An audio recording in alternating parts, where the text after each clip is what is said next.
Atuta.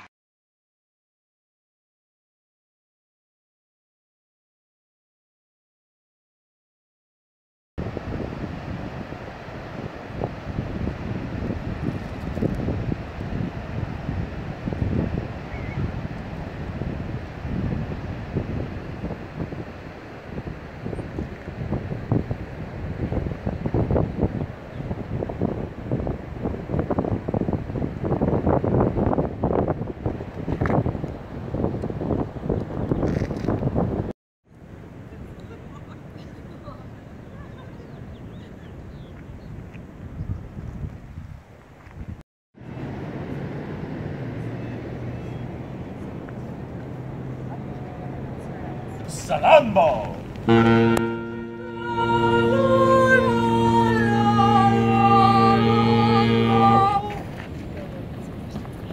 But you played Salambo only last night, for the Margrave's birthday. Besides, Salambo is sad. It's sad, but it's ready.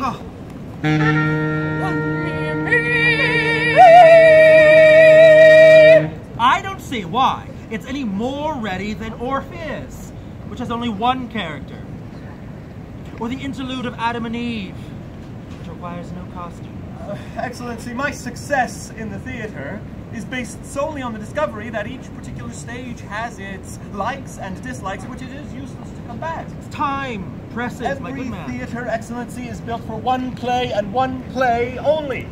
The whole secret of management is to discover what play that is. It is not easy, especially when the play is not yet written, and so 1,000 disasters.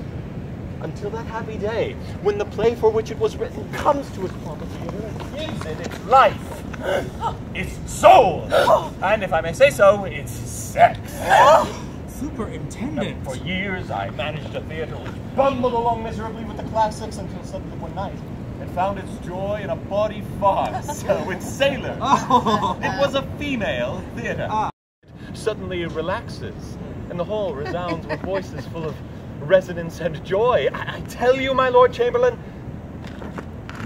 sometimes when I play a German opera, I'll notice one of my singers brimming with happiness, making magnificent gestures, sending out full-throated tones which fill the audience with such joy and comfort that it breaks into spontaneous applause. Why? Because among his fellow actors who are merely grinding out their parts by rote, this actor, in the general confusion, is blissfully singing his role in Salambo. No. It would hardly do to entertain a newly married couple with a tragedy of unhappy love. Salambo is out of the question. Perfect.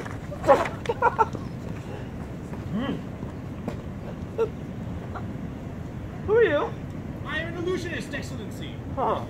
And where's your apparatus? I am an illusionist without apparatus. What do you take us for? You don't produce claps of thunder and lightning without apparatus. Yes! Nonsense! You can't suddenly produce clouds of smoke which leave the stage covered with flowers without apparatus. Yes! Oh, what stubbornness! You don't suddenly produce before the eyes of the Lord Chamberlain. Excellency! Just a moment. Venus, completely nude without apparatus. Yes! Excellency! Oh.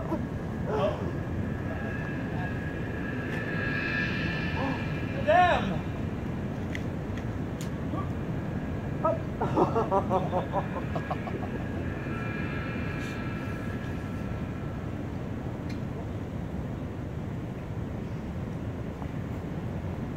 I've always wondered who these Venuses are that magicians produce out of thin air. Relatives or Venus herself? It depends on the magician. Excellency, His Majesty is unavoidably detained by the African envoy. The reception is postponed for an hour. Excellent. That gives us time to think of something. Have you thought of something? Yes, Excellency. Splendid. What? Salambo! And how do you propose to amuse His Majesty? We've never seen your work. Oh, I shall be happy while we are waiting to offer a little private entertainment by way of demonstration. Oh, good. What would Your Excellency like to see? I should very much like to see... Splendid! I will bring them together at once. Are you also a mind reader? Yes, Excellency, I can, if you wish, bring together before your eyes a man and a woman who have been carefully avoiding each other these past 3 months. Here. Now? Here and now. If you would be so good as to conceal yourselves. But that's impossible. My dear fellow, consider that the gentleman in question is at this very moment in the royal apartments supervising the last details of his wife's costume. A tornado could not draw him from her.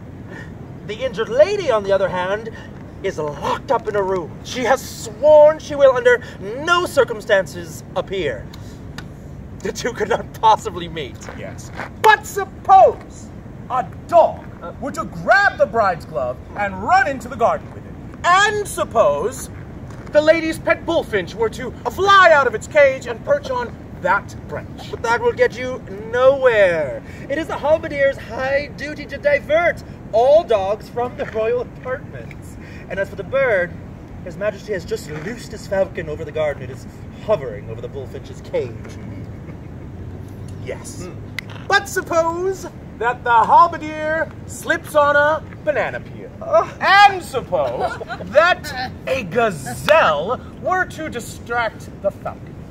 Bananas and gazelle are unknown in these parts. Yes, but the African envoy peeled a banana while waiting for his morning audience, and among the gifts sent from his government, there was a gazelle which is, at this moment, feeding in the garden. Oh, quite resourceful, you magicians. Yes.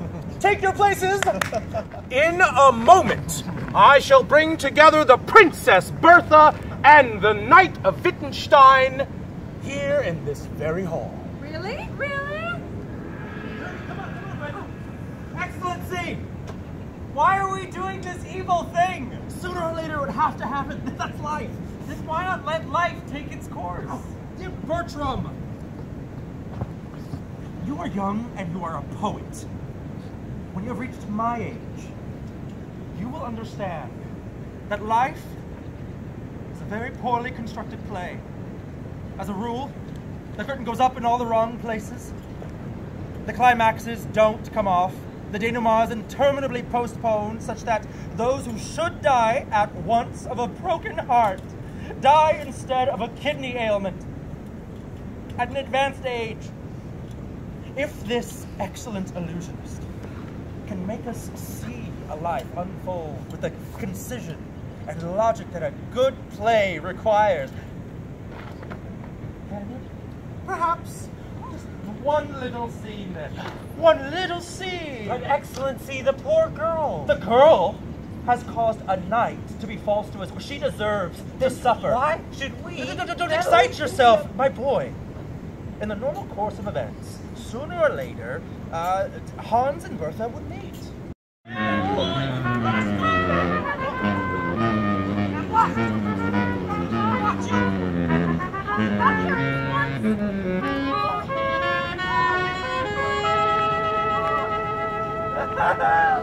Thanks heaven! Magician! What is the meaning of this? Are you making fun of us? Sorry, sir, a faulty direction.